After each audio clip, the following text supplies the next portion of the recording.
কি বন্ধুরা, সবাই ভালো আছেন তো এই বর্ষায়? আর আপনাদের গাছগুলো কেমন আছে? নিশ্চয়ই সবুজে সবুজ হয়ে গেছে। হ্যাঁ বন্ধুরা, আমার বাগানেও কিন্তু গাছপালাগুলো বেশ সবুজে সবুজ হয়ে গেছে। তা প্রচুর গাছপালা কেনাও চলছে নাকি? সামনেই তো রথ আসছে, লাগিয়ে নিন লাগিয়ে নিন, এখনও সময় আছে। বেশ কিছু চারা এখনই বসিয়ে নিন, রথ আসার আগেও বসিয়ে নিন, তাহলে কি হবে, আপনার গাছগুলো বেশ বসে যাবে। কারণ রথের সময় ভরপুর বৃষ্টি, অনেকে জানেন না, রথের সময় গাছগুলো বসিয়ে রুট রট হয়ে মারা যায় অনেকের গাছ। তা গাছের এই সকল নানা ধরনের খুঁটিনাটি আমাদেরকে জানতে হয়, যে কোন সময় আমরা গাছ লাগাবো বা কোন সময় আমরা গাছকে প্রুনিং করব, আর গাছের কোন কোন দিকগুলো আমরা লক্ষ্য করব। এখন তো সমস্ত নার্সারিতে গিয়ে আমরা গাছ কিনছি, আর নার্সারিওয়ালারা তো তাদের ট্যাগ দিয়েই রেখেছেন।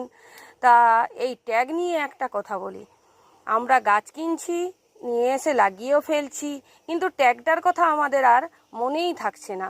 তো আছে একটা সুতোর মধ্যে ঝুলছে তো ট্যাগ, কিন্তু ওই সুতোটাই আপনার গাছের বিরাট ক্ষতি করে দিতে পারে। ওই সুতোটা ধীরে ধীরে গাছ যত বৃদ্ধি পাবে, আপনি ওই ট্যাগটাকে সরালেন না, তখন কি হবে বলুন তো? ওই গাছটার ক্ষতি হবে। ক্ষতি হবে যে একদম এটা বলা চলে না, কিন্তু হতেও পারে।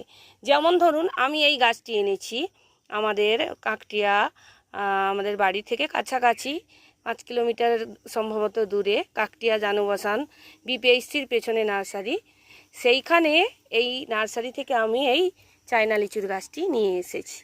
যাই হোক, এইটি একটি সরু পাতলা একটা তারের মতো ট্যাগ দেওয়া রয়েছে। আরেকটি দেখাই আপনাকে, ওরই কাছ থেকে নিয়ে আনা আমার আরেকটি গাছ। আমি তো গাছটি এনে লাগিয়েছি, বেশ কিছুদিন হয়েও গেছে। কাণ্ডটি দেখুন বন্ধুরা, আমার অতটাও ধ্যান আসেনি যে এইখান থেকে এই সুতোটা আমাকে সরিয়ে নিতে হবে। আমি পরিচর্যা করছি আর বেশ মজাসে আছি যে আমার গাছে এই গাছটাকে দ্রুত বৃদ্ধি করে পরের বছর যদি আমি একটা দুটো এখান থেকে ফল পাই। কিন্তু এ তো গ্রোথ নিচ্ছে, এ যে বসে যাচ্ছে, এদিকে আমার কোনো খেয়াল নেই। এইটিকে এখন আমাকে কি করতে হবে, এ তো কেটে বসে গেছে এবং এর এই জাইলেম, এই যে ত্বক যেটা আমরা বলি, এটার সঙ্গে জুড়ে গেছে। তা আমাদেরকে কি করতে হবে, এটাকে কেটে দিতে হবে, এই অংশটা কেটে দিতে হবে যাতে এই অংশটা জুড়ে যায়।